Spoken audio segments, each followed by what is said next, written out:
Go inside the Crimson Tide. Tider Insider TV with Rodney Orr and Gary Harris.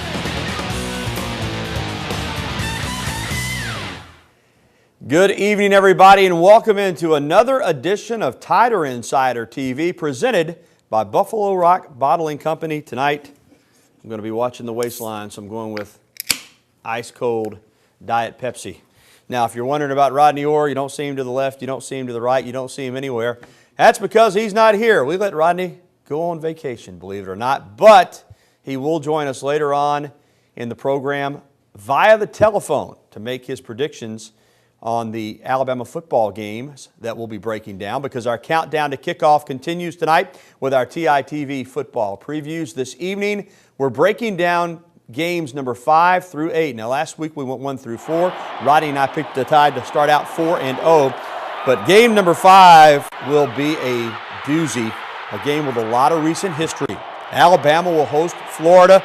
The teams have met the last 2 years in the SEC championship game, splitting that pair of games. Both years, the winner went on to win the national championship, and there's a very real possibility it could happen again this season. First, though, they will meet in the regular season on October 2nd. It'll be the first regular season meeting since 2006. Now, let's take a look at the Gators, and right off the bat, no Tim Tebow. Arguably the most successful college football quarterback in history has gone on to the NFL with the Denver Broncos.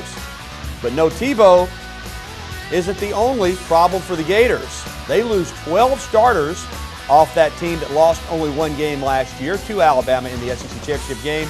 But the good news is they bring in another top-ranked recruiting class, including maybe the best group of defensive linemen coming out of high school that we've seen in recent memory.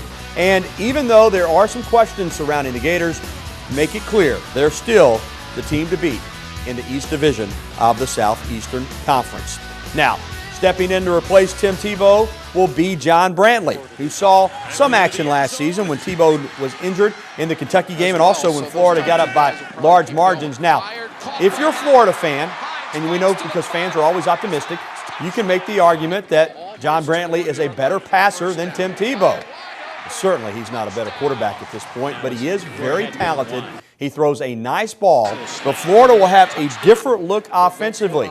He's not going to pull the ball down and run with it nearly as often as Tebow, and not nearly as effective as Tebow. Because of that, look for the Gators to be a team that throws the football more of a traditional offensive look. Maybe not as much of the spread, but he can be effective, and he certainly is going to have some playmakers to get the football to, both at the running back position, the tight end position, and also the wide receiver. So John Brantley will be an effective quarterback for the Florida Gators. I don't think there's any doubt about that. Now, as to whether or not he'll be as successful as Tim Tebow, only time will tell. But Florida is a very talented football game, and that battle between the Tide and the Gators on October 2nd is going to be must-see TV, one of the top matchups of the 2010 college football season. All right, let's move on to South Carolina, and this is a game that a lot of people that like to try to predict upsets have circled.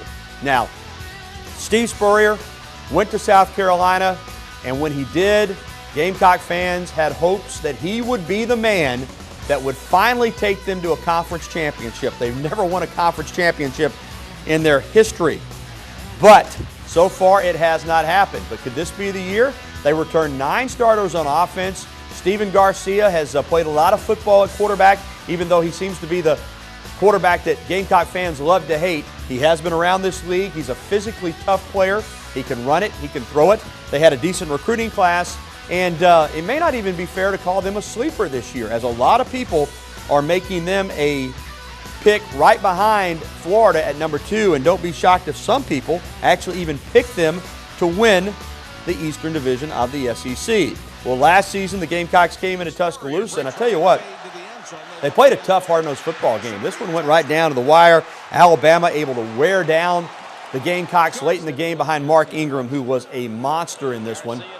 The Tide got the victory, but this time Alabama will go to Columbia, where the Gamecocks feel like they can play with anybody. Now, throughout history, Alabama has dominated the matchups between Alabama and South Carolina, and certainly in terms of talent, Alabama will have more, although South Carolina, as I mentioned, not a bad football team, but this will be a dangerous spot in the schedule for the Crimson Tide as they go into Columbia to play the South Carolina Gamecocks. Well, game number 7, the matchup with the Ole Miss Rebels. The last few years, this series has been one-sided, with Bama winning 6 straight against the Rebs.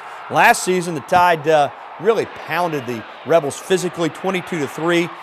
The defense was awesome that day, but the previous 4 games were decided by 4 points or less. Now, Alabama did win easily in David Cutcliffe's last season with the Rebels in 2004. But each year, Ole Miss believes they have a team that can beat Alabama. And they had some success there for a couple of years, but as we said, in the last 6, it's been all Crimson Tide. Okay, let's take a look at some notes on the Rebels. At least in terms of losing seniors that contributed, this looks like a rebuilding year. Ole Miss loses 24 seniors from the 2009 club.